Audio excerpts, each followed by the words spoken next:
ఈ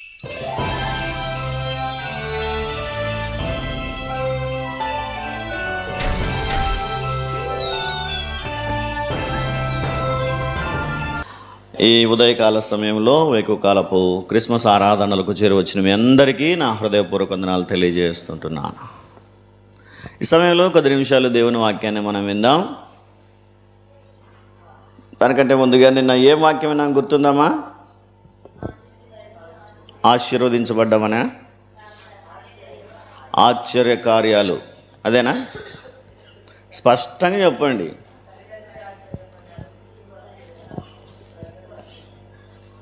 అంతేనా? దాని టైటిల్ ఏం చెప్పాం? ఆశ్చర్యకరుడే ఆశ్చర్యపడిన సందర్భాలు. అంతేనా? ఎక్కడ ఆశ్చర్యపడ్డాడంట ఆయన? శతాధిపతి యొక్క విశ్వాసాన్ని చూసి, ఇంకా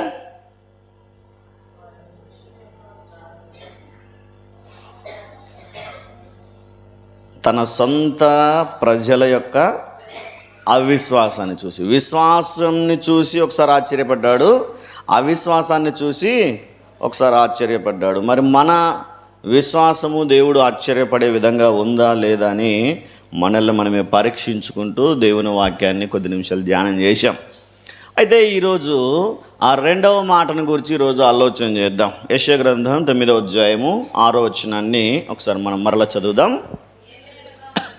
ఏలయనగా మనకు శిశువు పుట్టెను, మనకు కుమారుడు అనుగ్రహించబడెను, ఆయన భుజముల మీద రాజ్యభారముండును.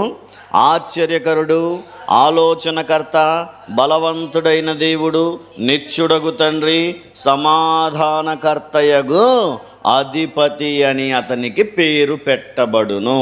చాలు చూడండి. ప్రభునందు ప్రేమైన దేవుని బిడ్డలారా, ప్రభువైన యేసుక్రీస్తు వారి జననమును గురించినటువంటి ప్రవచనంలో ఆయన నామకరణములలో మొదటిది మనం ఇన్ని రోజులు ధ్యానం చేసాం. ఆశ్చర్యకరుడు. ఏ విషయాల్లో ఆశ్చర్యకరుడని? ఆయన పుట్టుక ఆశ్చర్యమే, ఆయన జీవితం ఆశ్చర్యమే, ఆయన మరణం కూడా, ఆయన పునరుద్ధానం కూడా ఆశ్చర్యమే. ఆయన క్రియలు, ఆయన బోధ, ఆయన ప్రవర్తన సమస్తం ఆశ్చర్యమే కనుక ఆయనకేం పేరు పెట్టారంట? ఆశ్చర్యకరుడు. రైట్. రెండవ పేరును గురించి ఈరోజు మనం ఆలోచన చేసే ప్రయత్నం చేద్దాం. ఏం పేరంట ఆయన పేరు? రెండవదిగా ఆలోచనకర్త. ఏం పేరంట? అమ్మ వెనకున్న వాళ్ళు చెప్పండి, ఏం పేరంట? ఆలోచనకర్త. అంటే కౌన్సిలర్ అని, అంటే ఏదైనా సలహాలు ఇచ్చేవాడని. దేవుడు మనకు సలహాలు ఇచ్చి మన జీవితాన్ని నడిపించేవాడని దేవుని వాక్యం ద్వారా తెలియజేస్తూ ఉంటుంది. ఇక్కడ ఆశ్చర్యకరుడు, ఆలోచనకర్త రెండు పేర్లు కనిపిస్తాయి, కానీ ఇంగ్లీష్ బైబిల్లో వండర్ఫుల్ కౌన్సిలర్ అని ఉంటుంది. అంటే రెండు కలిపి ఉంటాయి, ఆశ్చర్యకరుడైన ఆలోచనకర్త అని. ఇక్కడ రెండు పేర్లు కానీ ఇంగ్లీష్ బైబిల్లో ఒకే నామంగా ఉంటుంది అది మొత్తం. అయితే ఆలోచనకర్తలు ఉండడం మంచిదేనా చెడ్డదంటారా? నా వైపు చూడండి, మీరు ఏం బైబిల్ చదవక్కర్లేదు, నా వైపు చూడండి. మంచిదేనా? ఎవరైనా మనకు సలహాలు ఇస్తూ ఏదైనా కష్టం వచ్చినప్పుడు, ఇబ్బంది వచ్చినప్పుడు సలహాలు ఇవ్వడం చాలా మంచిది. మనం కూడా సలహాలు లేకుండా, ఆలోచన లేకుండా ఎవరు ముందడుగు వేయం. ఏ పని చేసినా, ఒక ఇంటిని ప్రారంభించాలనుకున్నాం, ఎంతమంది సలహాలు తీసుకుంటాం కదా. ఏదైనా పెళ్లి చేయాలి, ఎంతమందిని ఆలోచనలు అడుగుతామో కదమ్మా. ఆలోచన కర్తలు ఉండడం అది ఎంతో శ్రేష్టమైనదని కూడా సామెతల గ్రంథంలో మనం చదువుతాం. చూడండి ఒకసారి సామెతల గ్రంథము 11వ అధ్యాయము 14వ వచనాన్ని చదవండి. నాయకులు లేని జనులు చెడిపోవుదురు, ఆలోచనకర్తలు అనేకులుండుట రక్షణకరము. ఆలోచనకర్తలు ఉండడం మంచిది. ఒకవేళ ఆలోచనకర్తలు లేకపోయినా, సలహాలు ఇచ్చేవారు లేకపోయినా, నాయకులుగా ముందుండి నడిపించేవారు లేకపోయినా ప్రజలు ఏమైపోతారంట? నాయకులు లేని జనులు చెడిపోదురు. ఏదైనా పని చేస్తూ ఉన్నప్పుడు ఒకవేళ అది నష్టం కలిగించే సమయంలో ముందుగా గుర్తించి సలహాలు ఇచ్చేటువంటి సలహాదారులు, లేదా ఒక ఆలోచన చెప్పి మంచి మార్గములు నడిపించేటువంటి వ్యక్తులు ఉండడము ఏంటంట? రక్షణకరము. ఏదైనా తప్పు పని చేస్తూ ఉన్నప్పుడు, ఏదైనా తప్పుడు మార్గంలో వెళ్తూ ఉన్నప్పుడు, అమ్మా అది తప్పు, ఒరే అది తప్పు అని చెప్పగలిగే పెద్దలు ఉండడం అది రక్షణకరము, అది రక్షణ అని దేవుని వాక్యం తెలియజేస్తుంది. అది క్షేమం కలిగించేదని దేవుని వాక్యం తెలియజేస్తుంది. కానీ అనేకులు ఆలోచనకర్తలు రక్షణకరముగా ఉన్నారా? ఈరోజు మన మీదకి శిక్ష తెచ్చే విధంగా ఉన్నారా?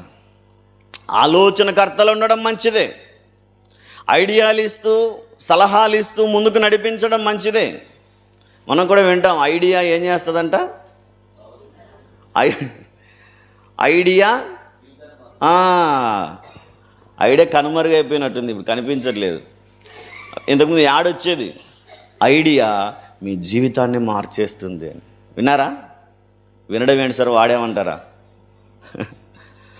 ఒక ఐడియా లేదా ఒక సలహా లేదా ఒక ఆలోచన అది మంచిదైతే మన జీవితాన్ని మారుస్తుంది, గొప్పగా తీర్చిదిద్దుతుంది. అదే చెడు ఆలోచనలు అయితే, తప్పుడు ఆలోచనలు అయితే మన జీవితాన్ని నాశనం చేస్తాయని దేవుని వాక్యం తెలియజేస్తూ ఉంటుంది. కాబట్టి ఆలోచనకర్తలు ఉండడం మంచిదే, కానీ భూమి మీద ఉన్న మనుష్యులలో ఒక్కడు కూడా మంచి ఆలోచనలు ఇచ్చే మనుషుడు లేడని దేవుని వాక్యం తెలియజేస్తుంది. రోమీయులకు రాసిన పత్రిక 5:12 ప్రకారము అందరూ పాపం చేసిన వారే. ఇంకా అందరూ పాపం చేసిన వారైతే ఇంకా మంచి సలహాలు ఎక్కడి నుంచి చేస్తారు? కాబట్టి మనం ఆలోచన చేస్తే ఏ మానవుడు కూడా మంచి సలహాలు ఇవ్వడు. ఒకవేళ మంచి సలహాలు ఇచ్చినా దాని వెనక ఏదో ఒక స్వార్థం దాగి ఉంటుంది. ఎక్కడికైనా ఏదైనా వెళ్ళాలనుకున్నప్పుడు సలహాలు అడిగామనుకోండి, దాని వెనక ఏదో ఒక నష్టం ఉంటుంది. మనకు పడనివాడు గిట్టనివాడు అయితే కనుక పైకి చెప్పడానికి మంచి ఆలోచన చెప్తాడు, కానీ దాని వెనక ఏం దాగి ఉంటుందంట?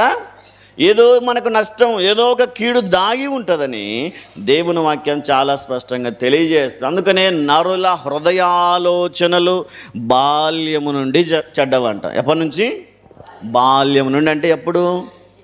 చిన్న వయసులో నుంచి. ఆదికాండం 8వ అధ్యాయంలో మనం దేవుడు మాట్లాడుతూ చెప్తున్నటువంటి ఈ మాటను గురించి వినగలిగితే చూడండి. ఆదికాండం 8వ అధ్యాయం 21వ వచనాన్ని ఒకసారి చదవండి.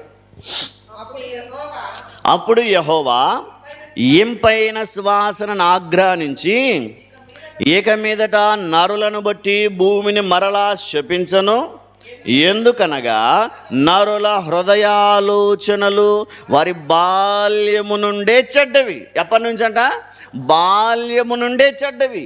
ఇక బాల్యము నుండే చెడ్డ మనసు కలిగిన మానవుడు చెడ్డ సలహాలు ఇస్తాడా, మంచి సలహాలు ఇస్తాడా? అందరూ చెప్పండి. చెడ్డ సలహాలేనా? ఒకడు వ్యాపారం చేద్దాం అనుకున్నాడంట, అరటి పండ్ల వ్యాపారం చేద్దామని సార్ దగ్గరికి వచ్చి ప్రార్థన చేయించుకున్నాడు. సార్ అరటి పండ్ల వ్యాపారం చేయలేకున్నాను, ప్రార్థన చేయండి సార్ అంటే ప్రార్థన చేసి పంపించాడు. ఆ రోజు బాగానే వ్యాపారం జరిగింది. వీడికి ఇంకేంటంటే ఇంకా బాగా సంపాదించాలని, ఈ అరటి పండ్లు అమ్మితే వ్యాపారం కొద్దిగా జరుగుతుంది, ఒక 500 కూలి కంటే ఎక్కువ రావట్లేదు, ఇంకేదైనా చేద్దామని ఇంకేదో వేరే వేరే వ్యాపారాలు వెతుక్కున్నాడంట. సార్ ప్రార్థన చేయండి అంటే ప్రార్థన చేస్తున్నాం, వ్యాపారం కొరకు చేస్తూ ఉన్నాము. అలాగా చేస్తూ చేస్తూ వాడికి దుర్బుద్ధి పుట్టి, వరే ఇట్లా 500-600 కూలీలు కాకుండా బాగా లాభాలు వచ్చే వ్యాపారం చెప్పంటే పక్కనోడు సలహా ఇచ్చాడంట, బ్రాందీ షాప్ పెట్టుకోరా బాగా వ్యాపారం జరుగుతుంది. ఏం షాప్ అంట? ఆ సలహాని బాగు చేస్తుందా పాడు చేస్తుందా? వాడు బ్రాందీ షాప్ పెట్టుకొని పాస్టర్ దగ్గరికి వెళ్ళి, సార్ అయ్యగారు రేపు ఓపెనింగ్ ఉందండి రావాలన్నాడు. ఏం చేయలేడు పాస్టర్ గారు? పోయి ఏమని చేయాలా? బాగా జరగాలనేనా? దాని కొరకు ప్రార్థన చేయొచ్చా? పోనీ ప్రార్థన చేయొచ్చా? దైవ సేవకులు బాగా జరగాలని, పైగా వాడు ఆశీర్వదించబడాలని, వాడికి డబ్బులు రావాలని. అంటే మానవులు ఇచ్చే సలహాలు ఎలా ఉంటాయో చూడండి. ఒక తల్లి ఉంది, మహాతల్లి, బైబిల్లో కుమారునికి దుర్మార్గత నేర్పిందంట. గుర్తొచ్చిందా? 2వ దినవృత్తాంతాల గ్రంథంలోనికి రండి. అహజ్యా అని ఒక రాజు ఉన్నాడు. అహజ్యా రాజు అయిన తర్వాత అతని తల్లి ఏం నేర్పించిందో 22వ అధ్యాయము 4వ వచనం చదవండి ఒకసారి. 2 నుంచి చదవండి. 2 నుంచి చదవండి.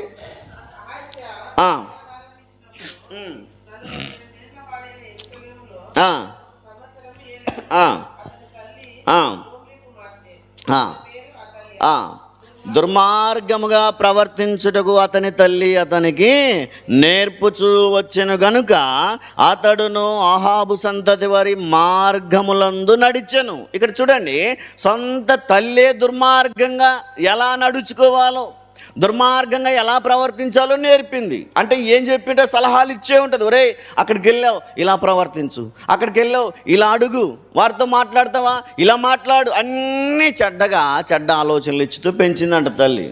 తల్లిదండ్రులు ఒక రకంగా పిల్లలకు మార్గదర్శులు, అంతేనమ్మా. పిల్లలు ఎలా నడవాలో ఎలా ప్రవర్తించాలో ఎవరిని చూసి నేర్చుకుంటారంట? తల్లిదండ్రులను చూసి. మనం ఇంట్లో మోకరించామనుకోండి, మన పిల్లలు కూడా ప్రార్థన చేయడం అలవాటు చేసుకుంటారు. మన కాలు మీద కాలు వేసుకొని పెట్టుకున్నాం అనుకో, టీవీ పెట్టుకున్నాం, మన పిల్లలు ఏం నేర్చుకుంటారు? ఈ అతల్య కుమారునికి ఏం నేర్పించిందంట? దుర్మార్గంగా ఎలా ప్రవర్తించాలో నేర్పించింది. వాడు భయంకరమైన దుర్మార్గుడు అయిపోయాడు. పైగా వాడి పక్కన సలహాలు ఇచ్చేవారు ఉన్నారంట. ఇంకా దుర్మార్గునికి సలహాలు ఇచ్చేవారు ఎట్లాంటి వాళ్ళు ఉంటారు? ఇంకా దుర్మార్గమైన సలహాలు ఇచ్చారు. అందుకే ఆ తర్వాత 4వ వచనంలో మనం చదివితే, ఆహాబు సంతతి వారి వలెనే అతడు యెహోవా దృష్టికి చెడు నడత నడిచెను. అతని తండ్రి మరణమైన తరువాత వారు అతనికి ఆలోచనకర్తలై అతని నాశనమునకు కారకులైరి. ఏమైపోయాడంట హజ్జ? ఎవరి ద్వారా? ఇంకా ఆలోచనకర్తలు. అతని ఆలోచనకర్తలు అతని నాశనానికి కారకులైపోయారు. అహజ్య పాడైపోవడానికి, అహజ్య నాశనమైపోవడానికి, అహజ్య చెడిపోవడానికి, దుర్మార్గంగా జీవించి పతనం కావడానికి కారకులు ఎవరు? ఆలోచనలు చెప్పేటువంటి వ్యక్తులు. అందుకని ఆలోచనకర్తలు అవసరమే కానీ చెడు ఆలోచనలు ఇచ్చేవాళ్ళు అవసరమే లేదు. చెడు ఆలోచనలు చెప్పేటువంటి ఆలోచనలు వినకపోయినా పర్వాలేదు. ఏమే నా మాటే లెక్క చేయవా అంటే ఏం చేద్దాం? భర్తతో గొడవ పడమని ఎవరో సలహాలు ఇచ్చారు, అట్లాంటి మాటలు వింటామా? భర్తకు ఎదురు మాట్లాడమని సలహాలు ఇస్తారు, అట్లాంటి మాటలు వింటామా? అబద్ధాలు చెప్పమనో దుర్మార్గంగా మాట్లాడమనో ఎవరో సలహాలు ఇస్తారు, వింటామా? అట్లాంటి వారి సలహాలు అవసరం లేదు. ముఖం మీదే చెప్పేయండి, నీవిచ్చే సలహా నాకు అవసరం లేదు. దైవికంగా చెప్పే సలహా, ఆలోచనలు చెప్పేటువంటి ఆలోచనకర్తలు అవసరం. కానీ మన జీవితాన్ని పాడు చేసి మన జీవితాన్ని నాశనం చేసే ఆలోచనకర్తలు మనకు అవసరం లేదు. అందుకని దుర్మార్గంగా ప్రవర్తించినటువంటి అహజ్యకు ఎట్లాంటి ఆలోచనకర్తలు ఉన్నారు? ఇంకా దుర్మార్గంగా అతని జీవితం ఏమైపోయిందంటే నాశనం అయిపోయాడని. ఆ నాశనానికి ఎవరు కారకులంట? ఆలోచనకర్తలు. అందుకే ఎస్తేరు గ్రంథంలో కూడా హామానుని గురించి మనం ఆలోచన చేసినప్పుడు, హామాను చావుకు కారణం ఎవరు? అతనికి ఇచ్చినటువంటి ఆలోచనలు. ఒక ఉరికొయ్య తయారు చేయించమని, మొర్దెకైని ఉరి తీసి చంపేయించమని, రాజుతో మాట్లాడమని, ఈ ఆలోచనలన్నీ ఎవరు చెప్పారు? జెరూషా అతని భార్య, ఇంకా అతని స్నేహితులు కూర్చొని, ఒరే ఉరికొయ్య చేయించు, పలాని మొద్దు తీసుకో, పలాని కార్పెంటర్ దగ్గరికి వెళ్ళు, లేదా పిలిపించు, చేయించు, ఈ తప్పుడు ఆలోచనలన్నీ ఇచ్చి హామాను పతనానికి కారకులు అతని ఆలోచనకర్తలని దేవుని వాక్యం చాలా స్పష్టంగా తెలియజేస్తుంది. ఆ ఆలోచనలు, ఆ ఆలోచనకర్తలు అతన్ని బతికించాయా? అతను ఏమైనా బాగు చేశాయా? ఈరోజు ఆలోచన చేయండి. ఆలోచనకర్తలు అవసరమే కానీ ఎటువంటి ఆలోచనకర్తలు మనకున్నారు అన్న విషయాన్ని కూడా మనం ఆలోచన చేయాలని దేవుని వాక్యం తెలియజేస్తుంది. 2వ సమూయేలు గ్రంథంలో కూడా మనం ఒక మహానుభావుని చూస్తాం. చూడండి ఒకసారి, సమూయేలు 2వ గ్రంథము 13వ అధ్యాయము 5వ వచనాన్ని చదవండి ఒకసారి. యెహోనాదాబు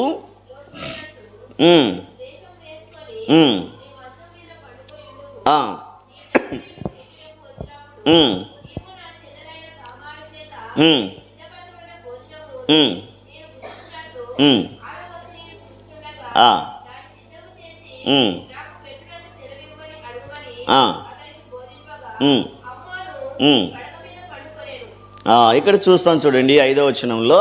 ఈ 13వ అధ్యాయం మొదటి నుంచి చదివితే మీకు అర్థమవుతుంది. నేను చెప్తాను, క్లుప్తంగా వినండి. దావీదు భక్తుని యొక్క జ్యేష్ఠ కుమారుడు ఎవరు? అమ్నోనా అబ్షాలోమా? అమ్నోను మొదటివాడు, తర్వాత అబ్షాలోము. అమ్నోను రాజకుమారుడు. ఇంకా వాడికి చెప్పేదెవరు? ఒరేయ్ తప్పు అని చెప్పావంటే చంపేస్తాడు, ఒకసారి ఆజ్ఞాపించాడంటే తీసుకెళ్ళి పడేస్తారు. కాబట్టి ఎవరు మాట్లాడడానికైనా భయపడేవారు. ఆయనకు ఒక స్నేహితుడు ఉన్నాడు, ఆయన పేరు యెహోనాదాబు. చెప్పండి, యెహోనాదాబు. వాడు బహు కపటం కలిగిన వాడంట. కపటం కలిగిన వాడికి మంచి ఆలోచనలు చెప్తాడా?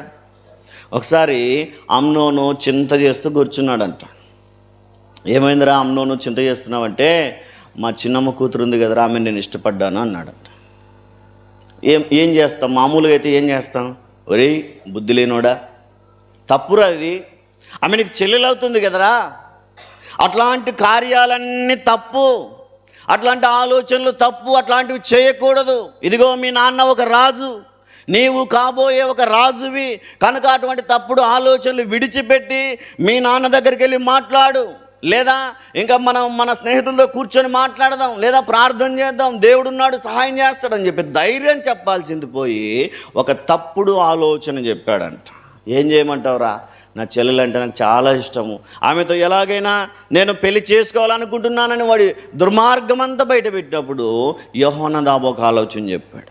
ఏం పర్వాలేదు, ఏమి ఇబ్బంది ఏం లేదు, నువ్వు నేను చెప్పినట్టు చేయి, నీకు నీ చెల్లెలు దొరుకుతుంది అన్నాడంట. ఏం చేయమంటావంటే, నువ్వు రోగి అయినట్టు వేషం వేసుకోవాలా, జ్వరం వచ్చిందనో, కడుపు నొస్తుందనో, కాలు నొస్తుందనో మంచాన పడుకో, మీ నాన్న చూడ్డానికి వస్తాడు కదా, ఇదిగో ఏమైందిరా అమ్నోను అని అడగడానికి వచ్చినప్పుడు, చూడ్డానికి వచ్చినప్పుడు ఏం చెప్పాలంట, నాకేం పర్వాలేదు కానీ నా రోగం పోవాలంటే ఏం చేయాలా, నా చెల్లెలైన తామారు వచ్చి నేను చూచుచుండగా నాకు వంట చేసి పెట్టాలన్నాడు. వంట చేస్తే జ్వరం తగ్గుతుందా? వాడి ఉద్దేశం వంట కాదు, ఆమె ఒంటరిగా దొరకాలని. అందుకనే ఆమె నా దగ్గరకు వచ్చి వంట చేసి నాకు భోజనం పెడితే నా ఆరోగ్యం బాగవుతుందని అడగగానే దావీదు భక్తుడు ఏమనుకుంటాడు, ఒరే నా కుమారునికి ఆరోగ్యం కంటే ఏమైందిలే అని చెప్పి వెళ్ళి, అమ్మా తామారు, ఇదిగో మీ అన్నయ్య అనారోగ్యంగా ఉన్నాడు, వెళ్ళి ఒక పూట భోజనం అంటే చేసి పెట్టు, నీ చేతి వంట వాడు ఇష్టపడుతున్నాడు, మంచిగా టేస్టీగా చేస్తావని, ఇదిగో నువ్వు వెళ్ళి నువ్వు ఒక పూట భోజనం చేసి పెడితే వాడు చక్కగా ఆరోగ్యంగా తిని ఆరోగ్యంగా తిరుగులాడతాడమ్మా అంటే, మా అన్న నా వంట కోరుకున్నాడని సంతోషంతో వచ్చింది ఆ చెల్లెలు. కానీ మానవ మృగం మంచం మీద పడుకొని ఆ వంట కంటే ముందుగా ఆమెనే చూస్తూ ఉన్నాడు. పాడు ఆలోచనలు, చెడ్డ ఆలోచనలు వాడి మనస్సులు తలుచుకుంటూ ఆమె వంట చేస్తూ ఉంటుండగా అందరినీ బయటికి పంపించేసి తలుపులు వేయించి ఆమెను పాడు చేశాడని ఉంది. ఎంత దుర్మార్గమో చూడండి. అంత దుర్మార్గం ఆమెను పాడు చేసి బలవంతం చేసి ఆమె అంటుంది, అన్నా ఇది తప్పు, నీవు రాజకుమారుడివి, నేను రాజకుమార్తెను, పైగా అన్నా చెల్లెలము, ఇది దుర్మార్గము, దేవుని దృష్టికి మనం పాపాత్ములం అవుతామని చెప్పిన ఆ దుర్మార్గుడు కొంచెం కూడా కనికరించక ఆమెను పాడు చేసి ఇక వెళ్ళిపోను అని చెప్పి బయటికి గెంచేసి గడవేశాడంట. ఇంత దుర్మార్గం జరగడానికి కారణం ఎవరు? ఎవరి ఆలోచనలు చెప్పండి? యెహోనాదాబు ఆలోచన. వాడు అన్నాడు, నువ్వు రోగివై వేషము వేసుకొని పండుకో. ఆ తప్పుడు సలహాలు ఇవ్వకపోతే, ఆ తప్పుడు ఆలోచనలు వాడికి ఇవ్వకపోతే ఆ దుర్మార్గం జరిగేది కాదు. ఈరోజు అమ్నోను ఇంత దుర్మార్గంగా మనకు కనిపించేవాడు కాదు. ఈరోజు మనం అందరం వింటున్నట్టుగా అమ్నోను ఎందుకంత దుర్మార్గుడిగా కనిపిస్తున్నాడంటే కారణం ఎవడి ఆలోచన? యెహోనాదాబు ఆలోచన. యెహోనాదాబు ఎట్లాంటి వాడంట? బహు కపటం కలిగి ఉన్నాడు. కపటం కలిగిన వాడిచ్చే ఆలోచనలన్నీ అలాగే ఉంటాయి. మన జీవితాన్ని నాశనం చేసేవిగానే ఉంటాయి, మన జీవితాన్ని పాడు చేసేవిగానే ఉంటాయి. కాబట్టి ఈరోజు మీకు ఎవరు ఆలోచనలు ఇస్తున్నారు, ఎట్లాంటి ఆలోచనలు ఇస్తున్నారో ఒకసారి ఆలోచన చేయండి. ఎవరు చెప్తున్నారు కదా అని చెప్పి ఈమె మా సొంత చిన్నమ్మనో పిన్నమ్మనో పెద్దమ్మనో వారి మాటలు మనం వినాల్సిన అవసరం లేదు. ఆ ఆలోచన మంచిదా అయితే విను, అది నీకు కీడు కలిగించేదైనా నష్టం కలిగించేదైనా వినాల్సిన అవసరం లేదు. ఆలోచనకర్తలు అవసరమే, కానీ ఎటువంటి ఆలోచనలు ఇచ్చేవారు కావాలో ఈరోజు ఆలోచన చేయాల. అందుకే ఆలోచనలు ఇచ్చినటువంటి బాల్యం నుండే హృదయంలో ఆ చెడు ఆలోచనలు కలిగి ఉన్నవారని దేవుని వాక్యం తెలియజేస్తున్నట్టుగా ఈ దుర్మార్గులందరూ, కపటం కలిగిన వారందరూ ఇచ్చే ఆలోచనలు ఎట్లాంటివి? పేరుకు పైగా ఆలోచనకర్తలే, కానీ ఎట్లాంటి ఆలోచనలు ఇస్తున్నారో చూడండి. అందుకే దుర్మార్గంగా జీవించడానికి అహజ్యాకు తన తల్లి నేర్పింది. హామాను చావుకు కారణం అతని ఆలోచనలు ఇచ్చినటువంటి స్నేహితులు భార్య. అమ్నోను చావుకు కారణం అతడికి ఆలోచనలు ఇచ్చినటువంటి యెహోనాదాబు. ఈరోజు మనకెవరు ఆలోచనలు ఇస్తున్నారు? మన ఆలోచనకర్త ఎవరు? ఈరోజు ఆలోచన చేయండి. మనకు ఎవరు ఆలోచనలు చెప్తున్నారు? ఎవరు మనకు సలహాలు ఇస్తున్నారు? ఎవరి సలహాలు మనం వింటూ ఉన్నాం? ఎవరి ఆలోచనలు మనం వింటూ ఉన్నామో ఒకసారి ఆలోచన చేయండి. చెడ్డవారు ఇస్తున్న సలహాలను తీసుకొని మనం కూడా చెడిపోకముందే నీ ఆలోచనకర్తను మార్చు. నీకు ఆలోచనలు ఇచ్చేవారిని మార్చి, దేవుడే నాకు ఆలోచనకర్తని ఆయనను ఆలోచనకర్తగా స్వీకరించే ప్రయత్నం చేయండి. దేవుని ఆలోచనలకు లోబడే ప్రయత్నం చేయండి. దేవుని ఆలోచనలకు లోబడే ప్రయత్నం చేయండి. దేవుని వాక్యం తెలియజేస్తున్నట్టుగా దేవుడు ఆలోచనకర్త అయి ఉన్నాడు. అందుకే ఆయనకేం ఊరికనే పెట్టలేదు ఆ పేరు. ఏం పేరంట? ఆలోచనకర్త. అంటే ఆయన ఇచ్చే ఆలోచనలు చెడు ఉద్దేశాలు ఉండవు. ఆయన ఇచ్చే ఆలోచనలు మనం బాగుపడడానికే కానీ పాడు కావడానికి కాదు. మన కష్టాన్ని కలిగించేవి కానీ నష్టాన్ని కలిగించేవి కాదు. మనం బాగుపడ్డానికే దేవుడు ఆలోచనలు ఇస్తాడు. మనం మేలు పొందుకోవడానికే, మనం ఆశీర్వదించబడ్డానికే దేవుడు ఆ ఆలోచనలు ఇస్తున్నాడని దేవుని వాక్యం తెలియజేస్తుంది. మనం పాడైపోవడానికి ఇచ్చే సలహాలు, ఆలోచనలు ఎవరిస్తున్నారు? స్నేహితులు, బంధువులు, రక్త సంబంధికులు, కట్టుకున్నవారు కూడా కొన్నిసార్లు కీడు చేయడానికి మనసులో ఒకటి ఉంచుకొని పైకి భక్తిగా నటిస్తూ, మంచిగా నటిస్తూ ఇచ్చే ఆలోచనలు చాలా ఉంటాయి. పైకి కనిపించేది మనుషులే అయినా వారి వెనక ఉండే ఆలోచనలన్నీ ఎవరిప్పిస్తుంటారు? యోహాను సువార్త 13వ అధ్యాయంలోనికి రండి ఒకసారి. ఎవరు ఆ ఆలోచనలు పుట్టిస్తారో మనం చూస్తాం. చూడండి, యోహాను సువార్త 13వ అధ్యాయము 2వ వాక్యం చదవండి. వారు భోజనము చేయుచుండగా ఆయనను అప్పగించవలెనని సీమోను కుమారుడగు ఇస్కరియోతు యూదా హృదయములో అపవాది ఇంతకు ముందు ఆలోచన పుట్టించి ఉండెను. ఎవరు పుట్టించారంట? అపవాది. చెడు ఆలోచనలన్నీ పుట్టించేది వాడే. నాశనమైపోయే ఆలోచనలన్నీ ఇచ్చేది వాడే. కొన్నిసార్లు అది మనకు మేలు అనిపిస్తుంది, కొన్నిసార్లు అది మనకు మంచి అనిపిస్తుంది. కానీ ఆ కీడు వెనకున్న ఆలోచనలు ఇచ్చేది మనుషుల రూపంలో దాగి ఉన్న సాతానుడు. ఇస్కరియోతు యూదా యేసుక్రీస్తు వారి వెంట తిరిగినవాడు, యేసుక్రీస్తు వారితో పాటు పరిచర్య చేసినవాడు, భోజనం పెట్టినవాడు. ఇదిగో యేసుక్రీస్తు వారి వెంట స్వస్థతలు చూస్తూ, అద్భుతాలు చూస్తూ, ఆశ్చర్యకార్యాలు చూస్తూ తిరిగినటువంటి వాడు దేవుని నుండి దూరం కావడానికి కారణం ఆలోచనకర్త.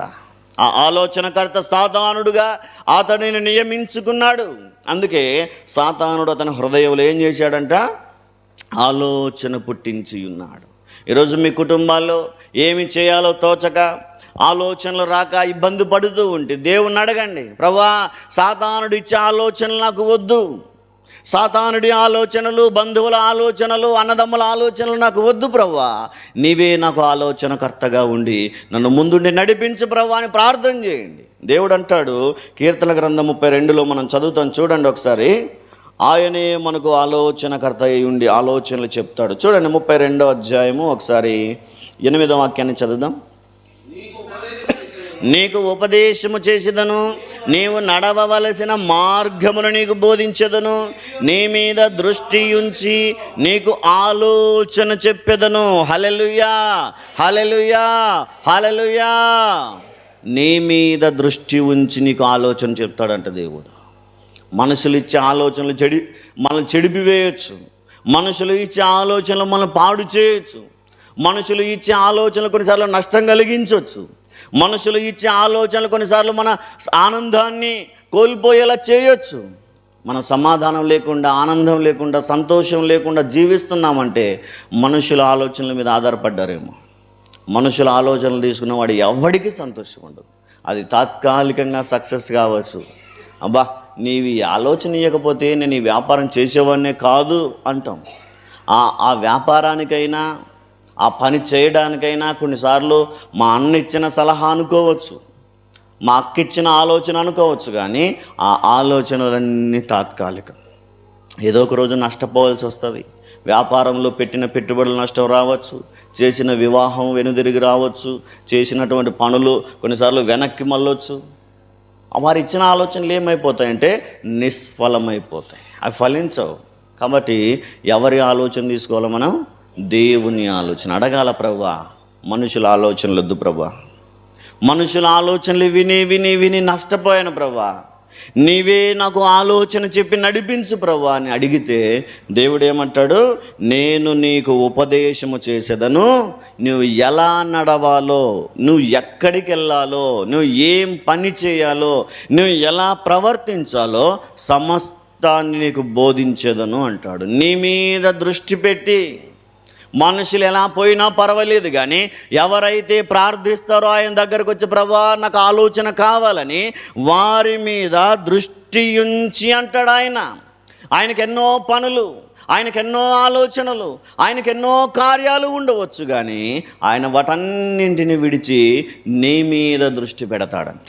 నువ్వు పాడైపోకుండా, నువ్వు నాశనం కాకుండా, నీ కుటుంబంలో సమాధానం కలిగి జీవించులాగున దేవుడు ఏం చేస్తాడు, నీ మీద దృష్టి పెడతాడు.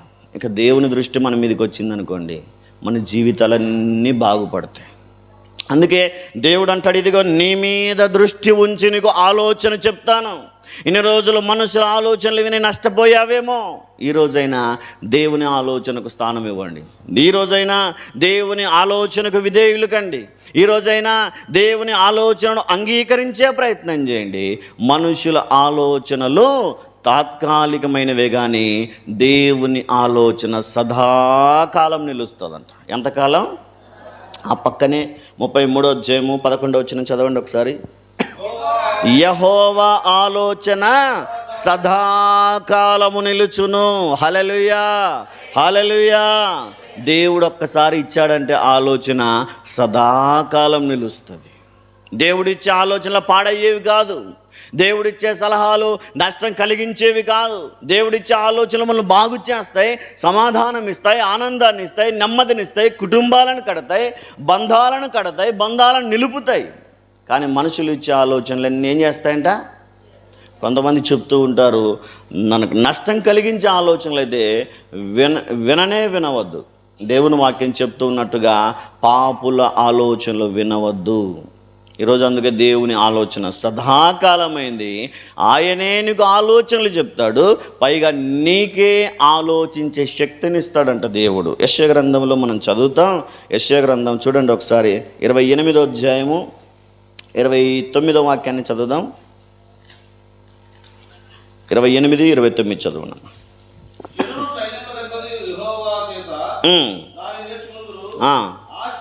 ఆశ్చర్యమైన ఆలోచన శక్తియు అధిక బుద్ధియు అనుగ్రహించువాడు ఆయనే. ఇక్కడ చూడండి, అనుగ్రహించేవాడు, ఆలోచన శక్తినిస్తాడు దేవుడు. నువ్వు ఎలా ఆలోచించాలో తెలియనప్పుడు మనుషుల మీద ఆధారపడతావు. ఏం చేయాలో పాలుపోనప్పుడు బంధువుల మీద, అన్నదమ్ముల మీద ఆధారపడతావు. కానీ దేవుని మీద ఆధారపడితే దేవుడే నీకు ఆలోచించే శక్తిని ఇస్తాడంట. కొన్నిసార్లు ఏం చేయాలో తెలియనప్పుడు ప్రార్థన చేయండి, ప్రభువా నాకు ఒక మంచి ఆలోచన ఇవ్వండి ప్రభువా అని అడగండి. దేవుడే ఆలోచించే శక్తిని అనుగ్రహించువాడు అని దేవుని వాక్యం తెలియజేస్తుంది. కాబట్టి మనుషుల సలహాలు మనల్ని పాడు చేస్తాయి, కానీ దేవుని సలహా మనలను బాగు చేస్తుందని దేవుని వాక్యం తెలియజేస్తాం. అందుకే ఈరోజు ఆయన మనకు ఆలోచనలు చెప్పి మనల్ని నడిపిస్తున్నాడు. కనుకనే ఆయనే మనకు, చెప్పండి, మన ఆలోచనకర్త. ఎవరు ఈరోజు మన ఆలోచనకర్త? దేవుడేనా? ఇంకా అన్నదమ్ముల, రక్త సంబంధికుల సలహాలు అంటే వినడం మంచిదే, కానీ కొన్నిసార్లు నష్టం కలిగించే వాడిని గుర్తించి వినకపోవడం మంచిది. అందుకే దేవుడిచ్చే ఆలోచనల మీద ఆధారపడండి. దేవుడిచ్చే సలహాలు కొన్నిసార్లు గాయపరుస్తాయి, కొన్నిసార్లు నష్టం కలిగినా సరే దాని వెనకున్న ఆశీర్వాదాన్ని రుచి చూసే ప్రయత్నం చేయండి. అందుకే మనుషులు కాదు, స్నేహితులు కాదు, రక్త సంబంధికులు కాదు, ఇక నుంచి మన ఆలోచనకర్త ప్రభువైన యేసుక్రీస్తు వారు మాత్రమే. ఆయన ఆలోచనలు అడిగి ఆయన ఆలోచనను బట్టి నడిచే ప్రయత్నం చేద్దాం. దేవుడు అటువంటి కృప మనందరికీ అనుగ్రహించునుగాక. ఆమేన్. ప్రార్థన చేద్దాం. కళ్ళు మూసుకునండి. మహాపరిశుద్ధుడు అయిన మా గొప్ప తండ్రి, మీ ఉన్నతమైన, శ్రేష్టమైన, అత్యున్నతమైన పాదాలకు స్తోత్రాలు ప్రభువా. మరొకసారి తండ్రి, ఉదయకాల సమయంలో ఈ విధముగా క్రిస్మస్ సందేశాలలో భాగముగా మీరు నిజమైన ఆలోచనకర్త అని మాతో మాట్లాడినందుకు స్తోత్రాలు ప్రభువా. నిజముగా హజ్జ పాడైపోవడానికి అతని ఆశ్చర్యకర్తలు కారకులైరి అన్నట్టుగా మేం పాడు కావడానికి మా ఆలోచనకర్తలు తండ్రి ఒకవేళ ప్రయత్నం చేస్తున్నారేమో, వారి ఆలోచనలు మేము వినకుండా మీ ఆలోచన మీద ఆధారపడగలిగే కృపను దయచేయండి. హామాను పతనానికి అతని ఆలోచనకర్తలు కారకులయ్యారు.